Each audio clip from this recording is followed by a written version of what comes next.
Hello friends, welcome to our YouTube channel तैयारी exam की। तो आज के इस वीडियो में हम कक्षा 12वीं जीव विज्ञान से अध्याय है एक पुष्पी पादपों में लैंगिक प्रजनन से ठीक है दीर्घ उत्तरीय प्रश्न देख रहे हैं, जो कि 5 अंक स्तरीय होते हैं। ठीक है, 5 नंबर का होता है। अगर आप लोग वीडियो पूरा देख लेते हैं तो इस चैप्टर से एक भी क्वेश्चन बाहर नहीं आने वाला है, तो वीडियो को अंत तक देखें। ठीक है, और ये न्यू NCERT के पैटर्न पे आधारित है। ठीक है, जो न्यू NCERT है उसमें ये फर्स्ट चैप्टर है और ओल्ड वाला में ये सेकेंड चैप्टर है। तो हम लोग न्यू NCERT के अकॉर्डिंग देख रहे हैं। तो आइए वीडियो को स्टार्ट करते हैं और वीडियो को एंड तक देखें। हेलो फ्रेंड्स, तो आज के इस वीडियो में हम क्लास 12th बायोलॉजी से चैप्टर है 1, ठीक है, sexual reproduction in flowering plants. ठीक है, तो ये पहले चैप्टर 2 हुआ करता था, लेकिन अब ये चैप्टर 1 है न्यू NCERT के अकॉर्डिंग। ठीक है, तो आइए स्टार्ट करते हैं। देखिए, प्रश्न संख्या 1 कह रहा है निषेचन क्या है। पुष्पी पौधों में निषेचन का वर्णन करें। और ये 2021 के फाइनल बोर्ड एग्जाम में पूछे गए प्रश्न है। तो सभी बहुत ही महत्वपूर्ण प्रश्न है, तो वीडियो को अंत तक देखें, आपको बहुत ही बेनिफिट मिलने वाला है। ठीक है, तो उत्तर में हो जाएगा यहाँ पे निषेचन लैंगिक जनन की एक महत्वपूर्ण घटना है। इसमें युग्मकों के संयोजन से द्विगुणित यानी कि जाइगोट बनता है। इस संयोजन की क्रिया को सिंगैमी कहते हैं। हालांकि कुछ जीवों में जैसे रोटिफर्स, मधुमक्खी तथा कुछ छिपकली एवं पक्षियों जैसे टर्की में, ठीक है, मादा युग्मक का विकास बिना निषेचन के ही होता है। आप लोग कहोगे टर्की क्या है, तो टर्की है, ठीक है, जीव है पक्षी जैसे, ठीक है, जिसे पार्थेनोजेनेसिस कहते हैं। आइए चलते हैं आगे। कह रहा है पुष्पी पौधों में निषेचन एक महत्वपूर्ण घटना है जो निम्नलिखित प्रावस्थाओं में पूरा होता है। देखिए कौन कौन से प्रावस्थाएं हैं। फर्स्ट में यहाँ पे इंथेसिस पूर्व शीघ्र परागन का होना। दूसरा में है पराग का अंकुरन। पराग का 2 से 3 मिनट में वर्तिकाग्र पर अंकुरन शुरू हो जाना। ठीक है, थर्ड में आता है यहाँ पे पराग नलिका का अंडाणु में प्रवेश। 4 में है यहाँ पे निषेचन। 5 में है निषेचित अंड का विभाजन। ठीक है, तो यहाँ पे आप एक चित्र देख सकते हो जो कि दिया गया है। अ में एक प्रारूपिक पुंकेसर और ब में है एक परागकोश वर्ग, यहाँ पे 3 विमितीय काल। ओके, तो कुछ इस तरह से है। जो ये वाला भाग है इसे परागकोश कहते हैं। ठीक है, और ये तंतु डंठल है दोनों में। और ये अंदर वाला भाग है इसे कहते हैं परागकण। और जो ये वाला भाग दिख रहा है आपको, ये वाला, इसे परागकोश कहते हैं। ठीक है, अब आइए चलते हैं प्रश्न संख्या 2 की तरफ, जो कि यहाँ पे कह रहा है लघु बीजाणुकरण एवं बृहद बीजाणुकरण में विभेद करें। ठीक है, यानी कि अंतर करें, अंतर स्पष्ट करें। इस तरह से क्वेश्चन एग्जाम में पूछ दिए जाते हैं। और ये लॉन्ग क्वेश्चन आंसर है जो कि परीक्षा के दृष्टिकोण से बहुत ही महत्वपूर्ण है, तो वीडियो को अंत तक देखिएगा। यहाँ पे लघु बीजाणुकरण और यहाँ पे है बृहद बीजाणुकरण। ठीक है, तो लघु बीजाणुकरण में क्या होता है, तो यह अगुणित यानी कि माइक्रोस्पोर्स या परागण को द्विगुणित यानी कि मेगा स्पोर से निर्माण की विधि है। और यह द्विगुणित यानी कि मेगा स्पोर मदर सेल से अगुणित यानी कि माइक्रोस्पोर मदर सेल के निर्माण की विधि है।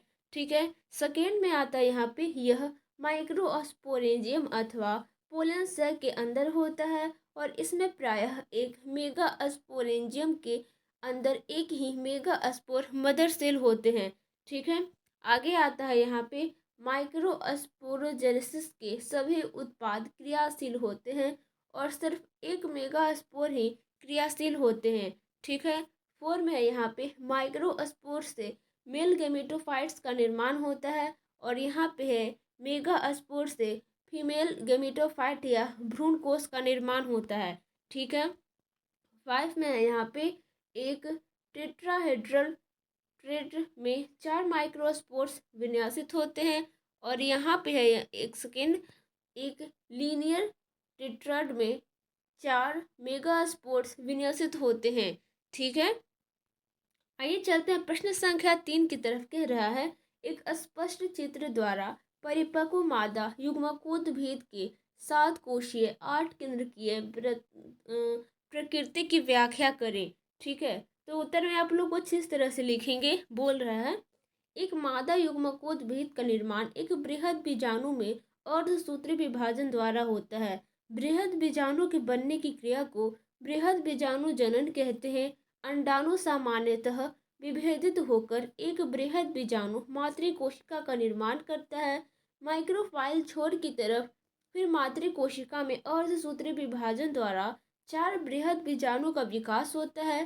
क्रियाशील गुरु बीजाणु के केंद्रक समसूत्री विभाजन द्वारा 2 केंद्रकी बनाते हैं। ठीक है, जो विपरीत ध्रुवों को यहाँ पे चले जाते हैं और दो केंद्रीय भ्रूण कोश की रचना करते हैं। 2 अन्य क्रमिक समसूत्री केंद्रकीय विभाजन के द्वारा 4 केंद्रीय और फिर 8 केंद्रीय तथा 7 कोशीय भ्रूण कोश की संरचना करते हैं।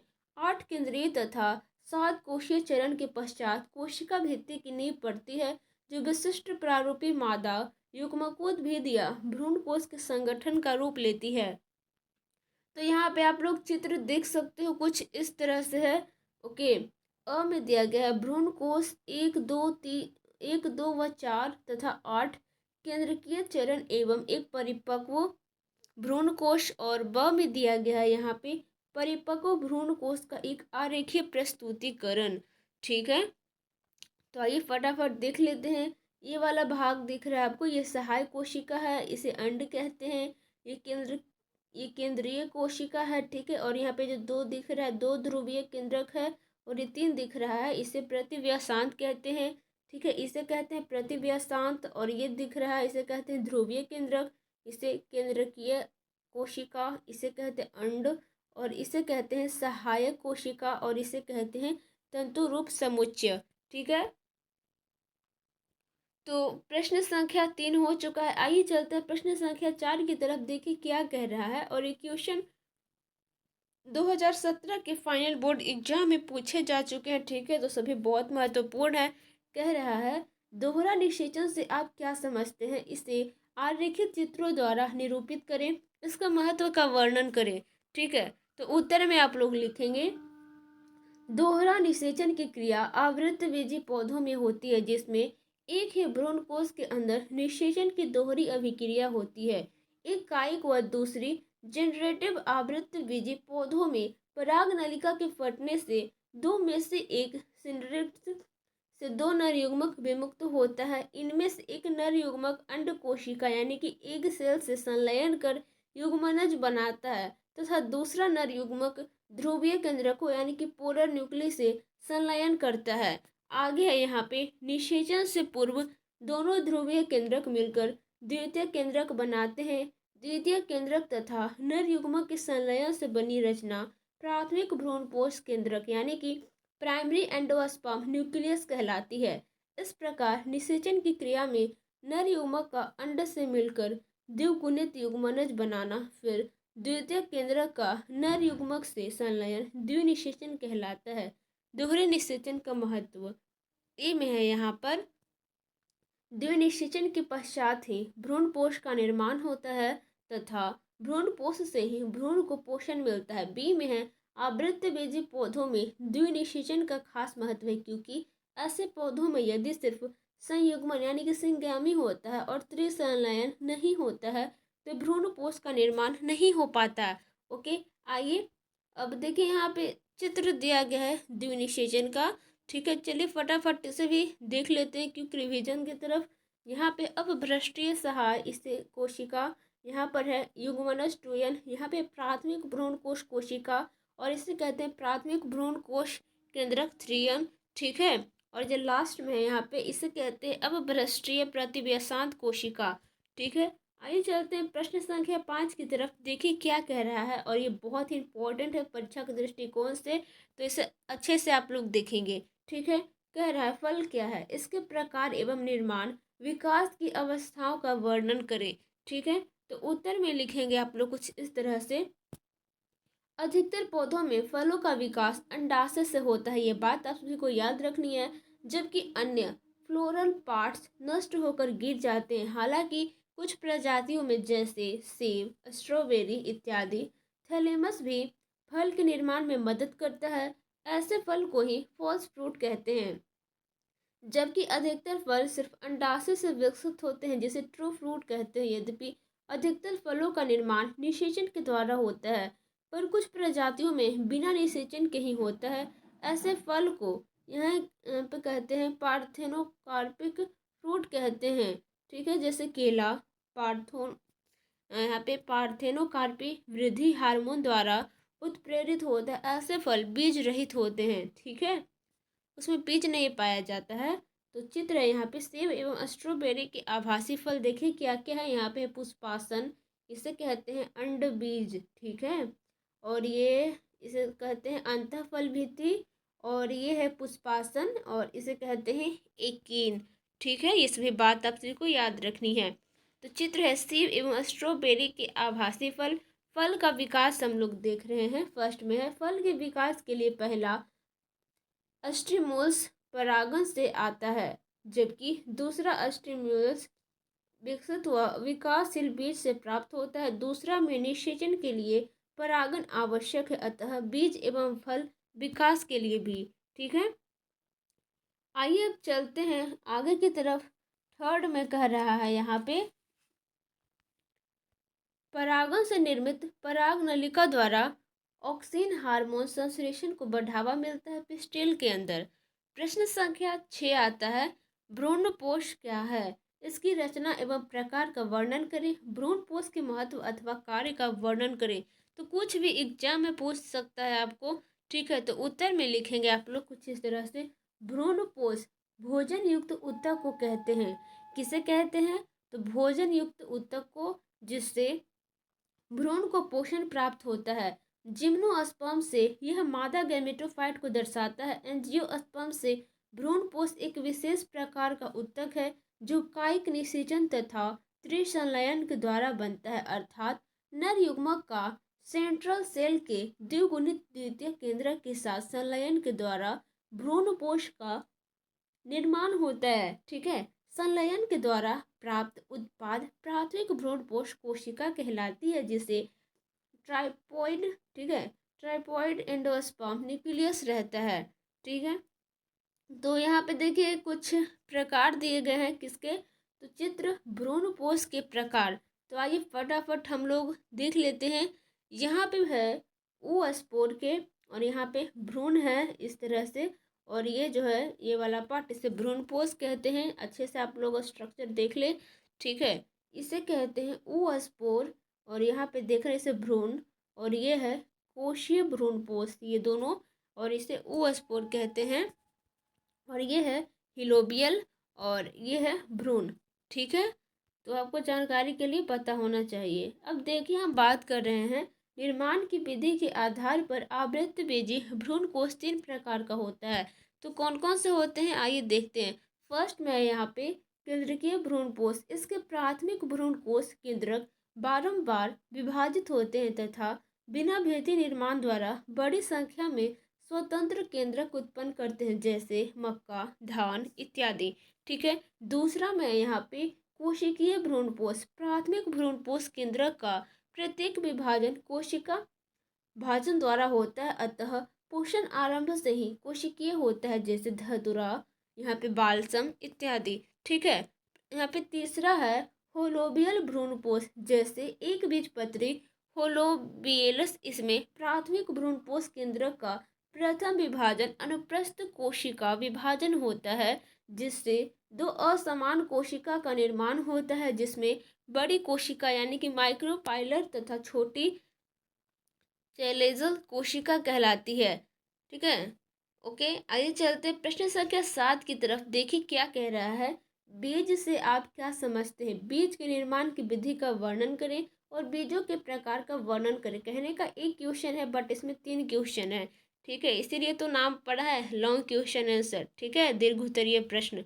तो परीक्षा में आ जाएंगे तो आपको सही सही करना है। ठीक है, तो उत्तर में हो जाएगा बीजों का निर्माण फलों के अंदर होता है। आवृत्तबीजी पौधों में बीज लैंगिक प्रजनन का अंतिम उत्पाद है, एक बीज में निहित होता है। बीज आवरण, बीज पत्र तथा एक भ्रूण। भ्रूण का बीज पत्र एक साधारण रचना है जो भोजन संग्रहित रहने के कारण फूला हुआ होता है। अंडाणु का कवच, यानी कि इंटीग्यूमेंट कड़ा होकर सुरक्षात्मक बीज आवरण बनाता है। माइक्रोपाइल बीज आवरण में एक सूक्ष्म छिद्र के रूप में रहता है। ठीक है, चलिए आगे चलते हैं। क्या कह रहा है? जिससे होकर जल एवं ऑक्सीजन बीज को मिलता है। बीज जैसे ही परिपक्व होता है इसका जल का ह्रास होने लगता है तथा बीज अपेक्षाकृत सूक्ष्म होने लगता है। साथ ही भ्रूण की उपापचय क्रिया भी घट जाती है। भ्रूण की इस अवस्था को बीज यहाँ पे है सुसुप्तावस्था कहते हैं।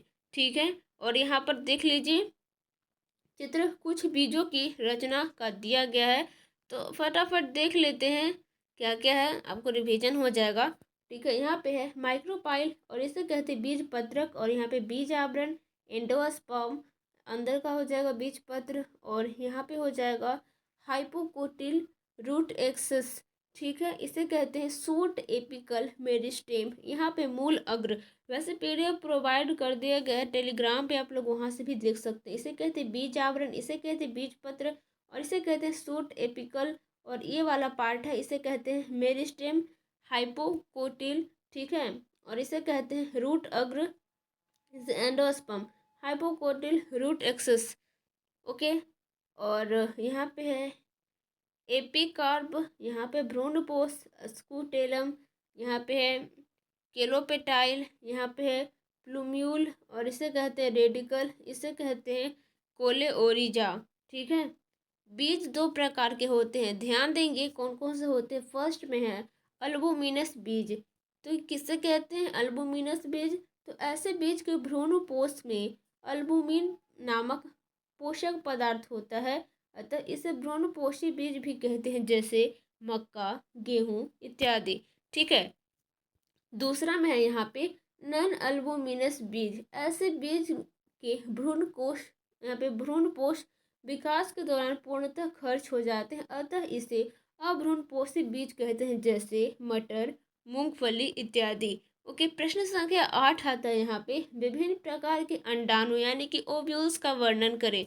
उत्तर हो जाएगा अंडाणु यानी कि ओव्यूल्स 6 प्रकार के होते हैं, जो निकाय के मुड़ाव तथा माइक्रोपाइल की स्थिति पर निर्भर करता है। ठीक है, तो देखिए यहाँ पे पहले चित्र देख लेते हैं। अंडाणु का प्रकार दिया गया है, तो जल्दी से देख लेते हैं। इसे कहते हैं माइक्रोपाइल, इसे कहते हैं भ्रूणकोश, ये इसे चैलाजा, और इसे हाइलम। ठीक है, और ये वाला पार्ट है इसे माइक्रोपाइल कहते हैं, ऑर्थोट्रोपस, चैलाजा, राफे, हाइलम। आप लोगों को कैसा कैसा नाम है। ठीक है, यहाँ पे से भ्रूणकोश, और इसे इस वाले पार्ट को कहते हैं चैलाजा, ये है हाइलम, और इसे कहते हैं माइक्रोपाइल। ठीक है, यहाँ पे है कंपाइलोट्रोपस, ये है इनरट्रोपस, ये है ऑर्थोट्रोपस। आइए चलते हैं आगे। यहाँ पे है हेमिएनाट्रोपस, तो इसे चैलाजा कहते हैं, इसे भ्रूणकोश, इसे माइक्रोपाइल, इसे हाइलम, इसे राफे। ठीक है, और ये है माइक्रोपाइल एम्फिट्रोपस एम्फिट्रोपस। ठीक है, तो भ्रूणकोश, मोड़ा भ्रूणकोश, इसे चैलाजा, और माइक्रोपाइलस है एम्फिट्रोपस, और इसे कहते हैं कुंडलित फ्यूनिकल, और इसे कहते हैं सिरसिनोट्रोपस। ओके, आइए चलते हैं अब। फर्स्ट में है ऑर्थोट्रोपस, ओव्यूल का निकाय सीधा यहाँ पर है फ्यूनिकल्स के ऊपर अपराइट स्थिति में होता है, जैसे पेलिगोनासी। सेकेंड में है इनाट्रोपस, सबसे अधिक पाया जाने वाला ओव्यूल है, जिसमें ओव्यूल का निकाय पूर्णतः मुड़कर यहाँ पे है फ्यूनिकल्स के साथ मिल जाता है पूरी लंबाई में, जैसे सेलिनेशी। ठीक है, थर्ड में आता है यहाँ पे हीमोट्रोपस, ओव्यूल का निकाय अर्ध रूप से यहाँ पे है फ्यूनिकल्स के साथ मिलकर लंबवत रूप से होता है, जैसे ब्रासिकेसी। ठीक है, तो आइए अब चलते हैं आगे की तरफ। यहाँ पर 4 में दिया गया है, यहाँ पे है कैम्पलोट्रोपस, ओव्यूल का निकाय अपनी तरफ मुड़ जाता है बिना न्यूक्लियस एम्ब्रायोस्टर को प्रभावित कर, जैसे यहाँ पे है केमोपोडिए, यहाँ पे पोडिएसी, ठीक है। और 5 में आता है यहाँ पे एम्फिट्रोपस, ठीक है। एम्फिट्रोपस निकाय एवं भ्रूण कोश दोनों ही हाइलम के साथ मुड़ा होता है।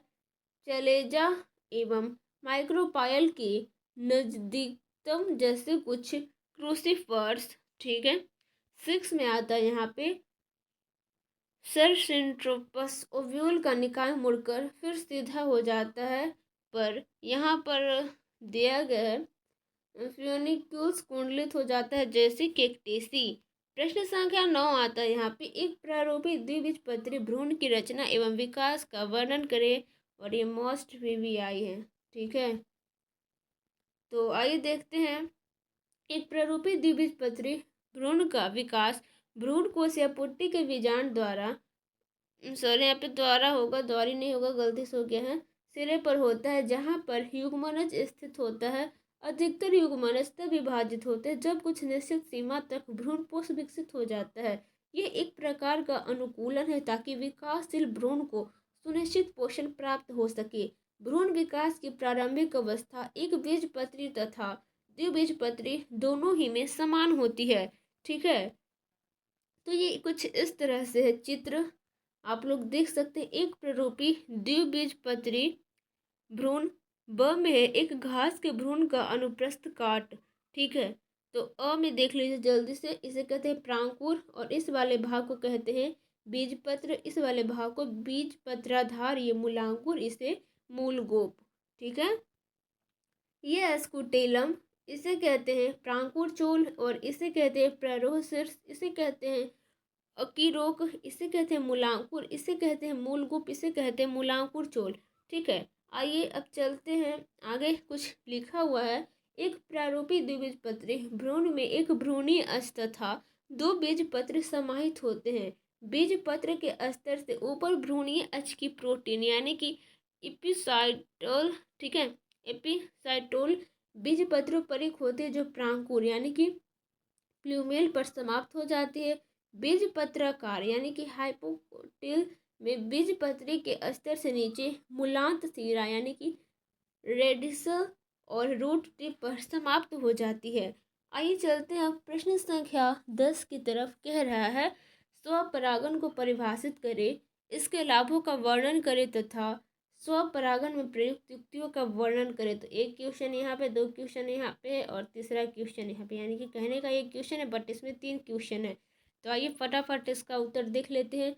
स्वपरागन की क्रिया द्वारा परागकण का स्थानांतरण एक पुष्प के पराग कोश से उसी पुष्प के वर्तरी कार्य पर होता है अथवा पुष्प आनुवांशिक रूप से समान हो। स्वपरागन 2 प्रकार का होता है, ठीक है। तो ए में देखिए, इसे कहते हैं ऑटोगैमी, ठीक है। इसमें संपूर्ण पुष्प का परागन अपने ही परागकण द्वारा होता है। और बी में है यहाँ पे जिट्नोगैमी, इसमें एक पुष्प के परागकण का स्थानांतरण दूसरे पुष्प के वर्तिकाग्र जो या तो उसी पौधे का भाग हो या आनुवंशिक रूप से समान पौधे हो पर होता है। स्वपरागन के लाभ, यह पैतृक गुण को पीढ़ी दर पीढ़ी बनाए रखता है। इसमें पौधों को बहुत अधिक परागकण बनाने की जरूरत नहीं पड़ती। स्वपरागन को सुनिश्चित करने की प्रमुख युक्तियां निम्नलिखित है। फर्स्ट में पुष्प को द्विलिंगी होना चाहिए और दूसरा है दोनों ही लिंग एक समय में परिपक्व होना चाहिए, ठीक है। तो ये क्वेश्चन खत्म हो गया। आइए चलते हैं क्वेश्चन नंबर 11 पे। क्या कह रहा है इसे भी देख लेते हैं। ज़्यादा क्वेश्चन नहीं है।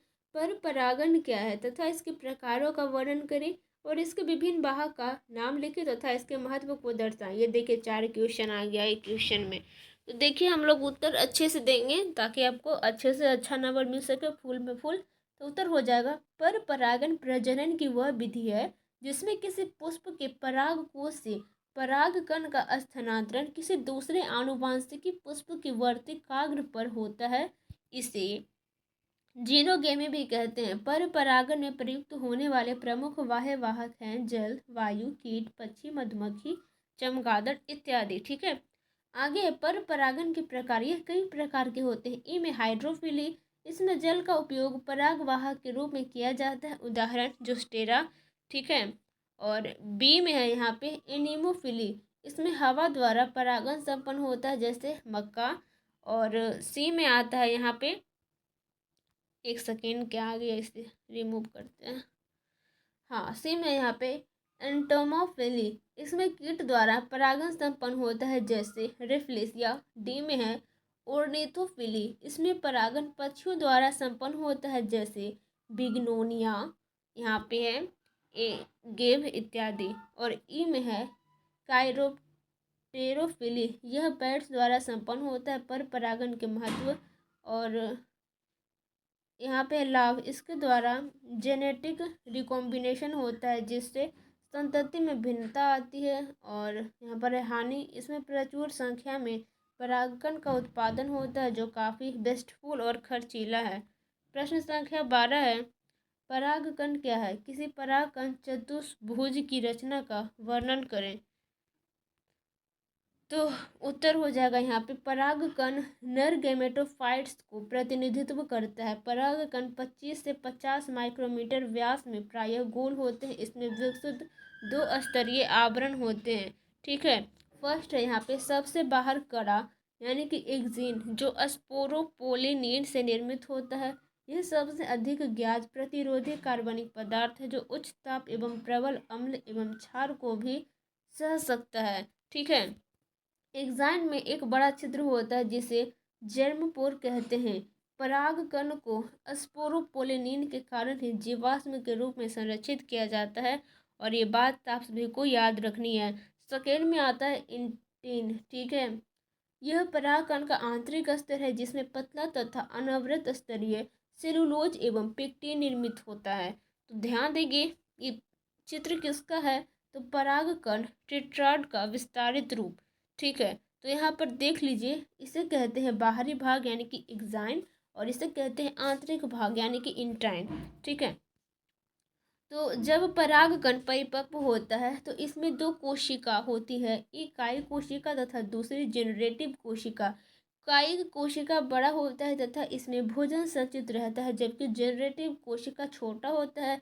यह कायिक कोशिका के कोशिका द्रव में उत्प्लावित होते रहता है। यह वर्तुलाकार एवं घनीय कोशिका द्रव सहित एक केंद्रकीय होता है। करीब 60% यहाँ पे आवृत्त जीवी पौधों में परागकण का प्रस्फुटन इसी 2 स्तरीय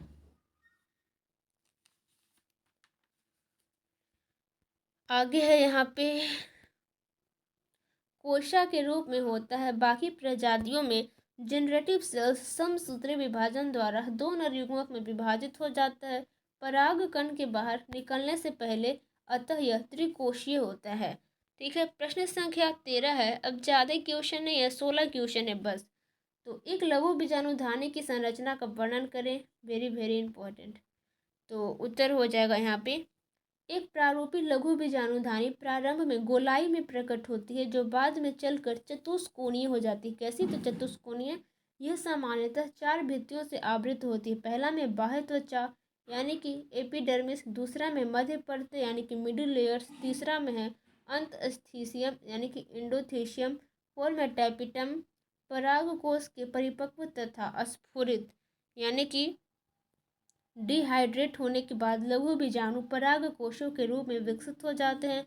प्रत्येक लघु बीजाणुधानी के अंदर कई हजार लघु बीजाणु और परागकण निर्मित होते हैं। लघु बीजाणु नर युग्मकोद्भिद यानी कि मेल गेमेटोफाइट की प्रथम कोशिका है। तो यहाँ पर पिक्चर है, चित्र अ में परिपक्व परागकोश का अनुप्रस्थ काट, ब में है भित्ति परतों को प्रदर्शित करते हुए लघु बीजाणुधानी का विस्तारित परिदृश्य, स में एक स्फुटित परागकोश।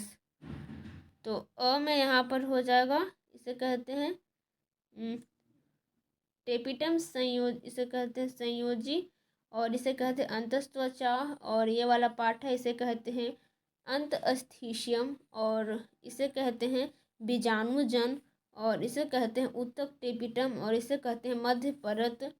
ये है अंतस्त्वचा और ये है अंतस्थीशियम, इसे कहते हैं मध्य परत। और ये वाला पार्ट है इसे कहते हैं लघु बीजाणु मातृ कोशिका, और इसे कहते हैं टेपिटम। ठीक है, और इसमें हो जाएगा सिर्फ, इसे कहते हैं, जो आपको गोल गोल दिख रहा होगा, इसे कहते हैं परागकण। ठीक है। प्रश्न संख्या 14 आता है यहाँ पे, किसी मादा युग्मकोद्भिदी बराबर भ्रूणपोष की संरचना का वर्णन करें। उत्तर हो जाएगा सामान्यतः एक बीजांड में एक भ्रूणकोष होता है। पूर्ण रूप से विकसित भ्रूणकोष में निम्नलिखित संरचनाएं होती है। फर्स्ट में यहाँ पे अंड समुच्चय यानी कि एग अपार्टस। यह बीजांड द्वार की ओर स्थित 3 कोशिकाओं का समूह है। बीच में अंड कोशिका यानी कि एग सेल तथा उसके दोनों ओर एक एक सहायक कोशिका यानी कि सिनरिड पाई जाती है। सहायक कोशिका में अंगुली नुमा, ठीक है, रचना तंतु रूप समुच्चय यानी कि फिलीफॉर्म अपार्टस होती है। तो यहाँ पर देख लीजिए चित्र किसका दिया गया है, परिपक्व भ्रूणकोष का एक आरेखीय प्रस्तुतिकरण। ओके, तो आइए देखते हैं। यह है प्रतिव्यासांत, यह है ध्रुवीय केंद्रक, इसे कहते हैं केंद्रकीय कोशिका, ये है अंड, ये है सहायक कोशिका, ये है तंतुरूप समुच्चय। ठीक है। और दूसरा में यहाँ पे सेंट्रल कोशिका, यह अंड समुच्चय के नीचे का भाग है जिसमें 2 ध्रुवीय केंद्रक भ्रूण कोश के मध्य होते हैं। ये निषेचन से पूर्व यहाँ पे संगलित होकर द्विगुणित द्वितीय केंद्रक बनाते हैं। ठीक है। थर्ड में है यहाँ पे प्रतिव्यासांत कोशिका यानी कि एंटीपोडल सेल। तो यहाँ पर हो जाएगा भ्रूण कोश के चलेजल छोर की ओर 3 कोशिकाएं होती हैं जिन्हें प्रतिव्यासांत कोशिकाएं कहते हैं। ये निषेचन से पूर्व या तुरंत बाद नष्ट हो जाती है। इसकी संख्या अलग अलग पौधों में अलग अलग होती है। प्रश्न संख्या 15 है, पार्थेनोकार्पी को परिभाषित करते हुए इनके विभिन्न प्रकारों का वर्णन करें, इसके आर्थिक महत्व पर प्रकाश डालें। तो उत्तर हो जाएगा यहाँ पे, पार्थेनोकार्पी में बिना निषेचन के फल का निर्माण होता है। कुछ पुष्पों में पोलिनेशन का उद्दीपन भी जरूरी होता है। इस विधि को स्टिमुलेशन पार्थेनोकार्पी कहते हैं। कुछ दूसरों में यहाँ पे पार्थेनोकार्पी अपरागित पुष्पों में होता है, इसे वेजिटेटिव पार्थेनोकार्पी कहते हैं। पार्थेनोकार्पिक फल प्रायः बीज रहित होते हैं, ये बात आप सभी को याद रखनी है। पार्थेनोकार्पी 3 प्रकार के होते हैं यानी कि इसमें बीज नहीं पाया जाता। फर्स्ट में यहाँ पे जेनेटिक पार्थेनोकार्पी, यह उत्परिवर्तन द्वारा आनुवांशिक परिवर्तन के कारण होता है। ठीक है। नेचुरल पार्थेनोकार्पी भी कहते हैं, जैसे केला, पाइनएप्पल इत्यादि। दूसरा में इन्वायरमेंटल पार्थेनोकार्पी, यह निम्न ताप के प्रभाव से होता है, साथ ही कोहरा से भी, जैसे नाशपाती, टमाटर, कैप्सिकम इत्यादि। केमिकली इंड्यूस्ड पार्थेनोकार्पी, बहुत से पुष्पों में ऑक्सीजन्स एवं जिबरेलिन्स के निम्न साधारण घोल 10⁻⁻6 या -10⁻7 m के छिड़काव द्वारा पार्थेनोकार्पी उत्प्रेरित होता है, जैसे टमाटर, अंजीर इत्यादि आदि। ठीक है। जो भी यहाँ पे बीज रहित पार्थेनोकार्पी का आर्थिक महत्व ई में है, इडिटेंट बीज रहित होते हैं जिसे खाने से पहले हटा दिया जाना होता है। और बी में ग्रीन हाउस में ऐसे फल वाले पादप को लगाया जाता है। प्रश्न संख्या 16 जो कि लास्ट है, तो वीडियो को लाइक कर दे जो अभी तक देख रहे हैं। ठीक है। बहुत ही मेहनत लगता है वीडियो बनाने में। निम्नलिखित में विभेद करें, अंतर स्पष्ट करें, वेरी वेरी इंपॉर्टेंट है, यहाँ से क्वेश्चन आएंगे। ठीक है। लॉन्ग क्वेश्चन आंसर में पूछ देगा आपको इस तरह से, और सभी का आपको आंसर देना होता है। ई में है कीट परागन एवं पक्षी परागन। बी में है युग्मक जनन एवं भ्रूण जनन।